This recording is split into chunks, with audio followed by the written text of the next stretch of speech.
नमस्कार. मी चिंतामणी सहस्रबुद्धे. रागरंग.com या यूट्यूब वाहिनीवर आपलं सहर्ष स्वागत आहे. मित्रांनो, राजकारणामध्ये अनेकदा काही गोष्टी बोलायच्या असतात किंवा काही गोष्टी बोलायच्या नसतात. विशेषतः पुढचे जे काही राजकीय डावपेच असतात ते कधीच उघड करायचे नसतात. आणि असे उघड केले डावपेच तर समोरची व्यक्ती, समोरचा पक्ष, समोरची पार्टी, समोरची आघाडी ही अधिक सावध होती. काँग्रेसचे नेते राहुल गांधी यांनी काही दिवसापूर्वीच एक असं भविष्य वर्तवलं, एक भाकीत केलं की 1 वर्षभरामध्ये केंद्रातलं पंतप्रधान नरेंद्र मोदी यांच्या नेतृत्वाखालचं सरकार कोसळणार आहे. हे त्यांचं भविष्य हे भाकीत प्रसिद्ध झाल्यानंतर सगळीकडे खळबळ उडाली, त्याच्यावरती बरीच चर्चा पण झाली. हे सगळं झालं. या संदर्भात भारतीय जनता पक्षाच्या काही प्रवक्त्यांनी, काही नेत्यांनी राहुल गांधींना परस्पर उत्तरही दिलं. परंतु या सगळ्या संदर्भामध्ये प्रत्यक्षात पंतप्रधान असतील म्हणजे मोदी असतील किंवा गृहमंत्री अमित शहा असतील किंवा अन्य भारतीय जनता पक्षाचे जे वरिष्ठ नेते आहेत किंवा भारतीय जनता पक्षाचे जे राष्ट्रीय अध्यक्ष आहेत, वगैरेंनी कोणतंही भाष्य केलं नाही. मात्र असं भाष्य केल्यामुळं भारतीय जनता पक्षामध्ये एक प्रकारची सावधतेची भूमिका येऊ शकेल किंवा आली सुद्धा असेल. अनेकदा असं भाकीत केलं जातं. कदाचित आपल्या पक्षाचं बळ वाढावं म्हणून, मानसिक बळ वाढावं म्हणून सुद्धा असं कदाचित भाकीत राहुल गांधींनी केलं असावं.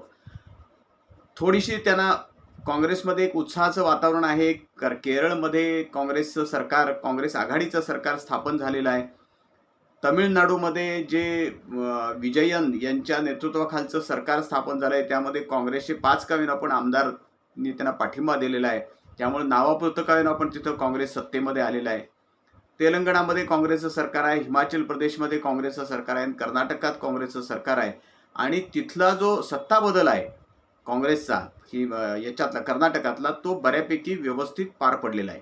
म्हणजे सिद्धरामय्या यांना राजीनामा द्यायला लावणं आणि डी.के. शिवकुमार यांचा मुख्यमंत्रीपदाचा मार्ग सुकर करणं, या गोष्टी काँग्रेस पक्षश्रेष्ठीने अतिशय पद्धतशीरपणे पार पडलेल्या आहेत. या सगळ्या घडामोडीमध्ये केरळमध्ये सुद्धा मुख्यमंत्रीपदाची निवड व्यवस्थित पार पडली.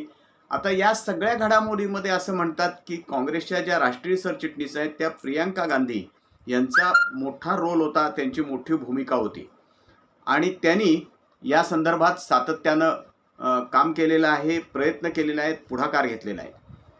आता या सगळ्या पार्श्वभूमीवरती एकूणच काँग्रेसमध्ये थोडंसं उत्साहाचं वातावरण हळूहळू निर्माण व्हायला लागलेलं आहे आणि त्या उत्साहाचा परिणाम म्हणूनच कदाचित अशी शक्यता आहे की राहुल गांधी यांनी असं विधान केलं.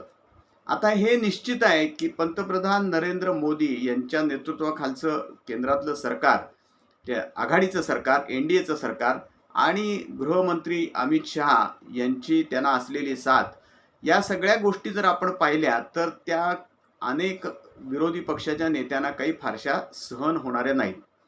त्यांना असं वाटते की केव्हा एकदा हे सरकार कोसळतंय केंद्रातलं आणि आपला मार्ग मोकळा होतोय असं त्यांना वाटतं. यापूर्वी सुद्धा अनेकदा असं होत होतं की थोडासा मवाळ नेता जर असेल वरती म्हणजे केंद्रामध्ये किंवा त्या पक्षाच्या समोरच्या पक्षाच्या नेतृत्वामध्ये, तर ते अधिक चांगलं असा एक सूर असतो. त्या दृष्टीनं सुद्धा भारतीय जनता पक्षातल्या काही जे थोडेसे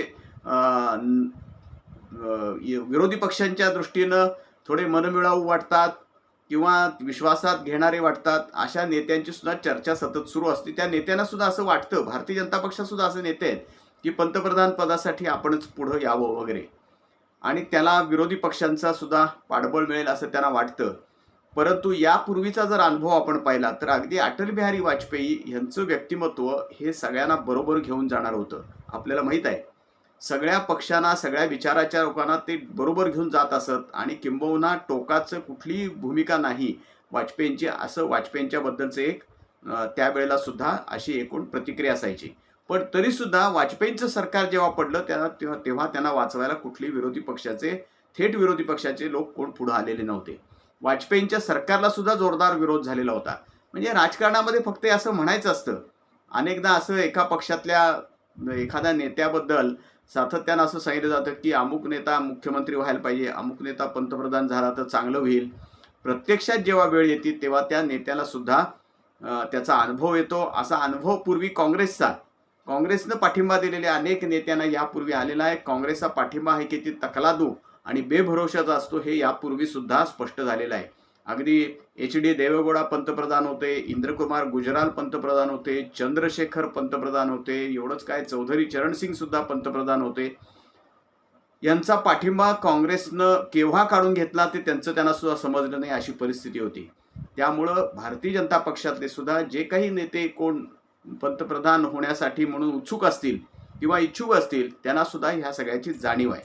परंतु राहुल गांधींच्या ह्या एकूण विधानामुळं आणि त्यांच्या भाकितामुळं भारतीय जनता पक्षामध्ये मात्र सावधगिरीची भूमिका निश्चितच निर्माण होणार आहे. जर काही भारतीय जनता पक्षा अंतर्गत किंवा NDA अंतर्गत काही गडबड होणार असेल तर आत्ताच त्यांना सावध केल्यासारखा हा प्रकार घडला असं आपल्याला दिसेल. म्हणून राजकारणामध्ये सुद्धा अनेकदा अशी भाकितं व्यक्त करायची नसतात. समजा काही राजकारण शिजत असेल तर त्याबद्दल कुठेही काही बाहेर बोलायचं नाही. अचानक अशा गोष्टी घडतात आणि मग एखादं सरकार अडचणीत येतं. महाराष्ट्रात आपल्याला माहीत आहे की उद्धव ठाकरे जेव्हा मुख्यमंत्री होते, महाविकास आघाडीचं सरकार होतं, तेव्हा हे सरकार पडेल असं कुणाच्या स्वप्नात सुद्धा नव्हतं. परंतु राज्यसभेची निवडणूक, त्यानंतर विधान परिषदेची निवडणूक आणि त्यानंतर ज्या पद्धतीच्या हालचाली राजकारण झालं त्यामुळे हे सरकार अडचणीत आलं आणि ते सरकार पडलं. या तोपर्यंत या कानाचा त्या कानाला सुद्धा पत्ता लागलेला नव्हता. असं कोणतंही भाकीत स्वतः अगदी आजचे मुख्यमंत्री तेव्हाचे विरोधी पक्षनेते देवेंद्र फडणवीस यांनी सुद्धा कधी वक्तव्य केलेलं नव्हतं. असं भाकीत वक्त केलेलं नव्हतं. त्यामुळे सगळे बेसावध राहिलेले होते. त्यामुळे राजकारणामध्ये प्रतिपक्षाला नेहमी बेसावध ठेवण्यातच खरं कौशल्य असतं राजकीय नेत्याचं. राहुल गांधींनी मात्र उत्साहाच्या भरात ते भाकीत केलं की नरेंद्र मोदी यांचं सरकार कोसळणार आहे. साहजिक आहे की नरेंद्र मोदी यांचं सरकार टिकू नये असं वाटणारे असंख्य लोक आहेत. तसंच महाराष्ट्रात सुद्धा महायुतीचं सरकार राहू नये असं वाटणारे सुद्धा असंख्य लोक आहेत. तेही अनेकदा एकनाथ शिंदेना पाठिंबा देतात, कधी अजित पवारांच्या राष्ट्रवादी काँग्रेसमध्ये काही गडबड होती का पाहतात. त्यांना काही करून गडबड होऊन हे सरकार टिकू नये असं वाटणं साहजिक आहे आणि विरोधी पक्षाचं ते कामही आहे. परंतु असं भाकीत केल्यामुळं, राहुल गांधींनी असं भाकीत केल्यामुळं भारतीय जनता पक्षामध्ये मात्र सावध पवित्र आहे असं आपल्याला दिसतंय. उलट आता त्यांनी आणखी नवीन पद्धतीनं भारतीय जनता पक्षाची ताकद वाढवायचा प्रयत्न सुरू केला असं दिसतंय. पश्चिम बंगालमध्ये झालेल्या निवडणुकीत तृणमूल काँग्रेसचा दारुण पराभव झाला आणि आता तृणमूल काँग्रेसचे आमदार आणि खासदार यांच्यामध्ये सुद्धा एक अस्वस्थतेची भावना आहे आणि ती सुद्धा ती गडबड चालू आहे. झारखंडची चर्चेत आहे. झारखंडमधला जो शिबू सोरेन यांच्या नेतृत्वाखालची जी हेमंत सोरेन यांच्या नेतृत्वाखालची सरकार आहे तिथं सुद्धा काही गडबड व्हायची शक्यता नाकारता येत नाही असं म्हणलं जाते. पाहूया नेमकं काय होतं ते. परंतु राहुल गांधी यांनी जे काही भविष्य वर्तवलं त्यामुळं नरेंद्र मोदी यांचं सरकार हे अधिक सावध झालं. भारतीय जनता पक्षाचे आणि NDAचे सुद्धा जे नेते आहेत ते सुद्धा अधिक सावध झाले असं एकंदर आजचं तरी चित्र आहे. पाहूया नेमकं. अर्थात राजकारणामध्ये काहीच साखून रांधलेलं नसतं. केव्हा काय होईल काही सांगता येत नाही. कदाचित राहुल गांधींची काही माहिती अतिशय अशी हुकमी असेल की हे सरकार कसं अडचणीत येणार आहे वगैरे. पाहूया नेमकं काय होतं ते. पण आज मी तिला तरी राहुल गांधींच्या या वक्तव्यामुळं भारतीय जनता पक्षाचे नेते सावध झालेले आहेत. कोक्रोच नावाची जी काय पार्टीमध्ये सुरू झालेली होती त्याच्याबद्दल जोरदारपणे अगदी आवाहन करण्यात आलं होतं. त्याला प्रतिसाद कसा मिळतोय, अमुक मिळतोय तमुक मिळतोय सांगत होते. हा सुद्धा एक प्रकारे सत्तारूढ पक्षाला सावधानतेचा इशारा आहे.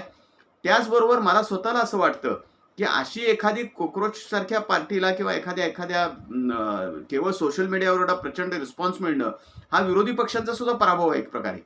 जे काही विद्यमान विरोधी पक्ष आहेत भारतातले, महाराष्ट्रातले, आणखी कुठले, त्या सगळ्यांचा सुद्धा एक प्रकारचा तो पराभव आहे. त्यांना सुद्धा जे विरोध करायला जमलं नाही ते समजा त्या कॉक्रोच पार्टीने केलेलं असेल तर त्यांनी त्यांची जागा घेतली असं आपल्याला म्हणायला पाहिजे. अर्थात असं काही होत नाही, भारतामध्ये काही होत नाही. तरुणांचा उठाव होईल वगैरे असं सातत्यानं सांगितलं तर आपल्याला दिसतंय की भारतामध्ये ज्या नुकत्याच निवडणुका झाल्या त्या ठिकाणी 3-4 ठिकाणी तरुणांचेच उठाव झालेले आहेत. पश्चिम बंगालमध्ये तरुणांचाच उठाव झाला आणि तिथं ममता बॅनर्जींचं सरकार कोसळलं. तमिळनाडूमध्ये द्रुमुकचं राजकारण तरुणांच्या उठावातनंच संपुष्टात आलं आणि विजयन यांचं सरकार तिथं आलं. केरळमध्ये सुद्धा तरुण आणि अन्य सर्वांच्या उठावामुळेच तिथं काँग्रेस आघाडीचं सरकार आलं, कम्युनिस्टांचा पराभव झाला. आसाममध्ये सुद्धा भारतीय जनता पक्षाचं सरकार पुन्हा तिसऱ्यांदा प्रस्थापित झालं. त्यामुळं भारतामध्ये ही क्रांती अशा पद्धतीची जनतांत्रिक क्रांती ही सातत्यानं सुरू असती. त्यामुळं याला कुठलंही नाव तुम्ही काहीही द्या, नवीन नवीन काही त्याला वेगवेगळे लेबल लावण्याचा प्रयत्न केला जातो, परंतु त्याचा काही फारसा उपयोग होत नाही. एकूण सगळं जर वातावरण आपण पाहिलं तर राहुल गांधींच्या या माझं जे पहिल्यापासूनचं हे आहे प्रिडिक्शन आहे की राहुल गांधींच्या या भाकितामुळं भारतीय जनता पक्ष अधिक सावध झालेला आहे, NDA अधिक सावध झालेला आहे आणि ते आणखी आपली शक्ती गोळा करायचा प्रयत्न करतायत असं एकूण दिसतंय. पाहूया काय होते नेमकं ते. आमचं हे रागरंग.com ही जी YouTube वाहिनी आहे ही आपण लाईक करा, शेअर करा आणि सबस्क्राईब करा. धन्यवाद.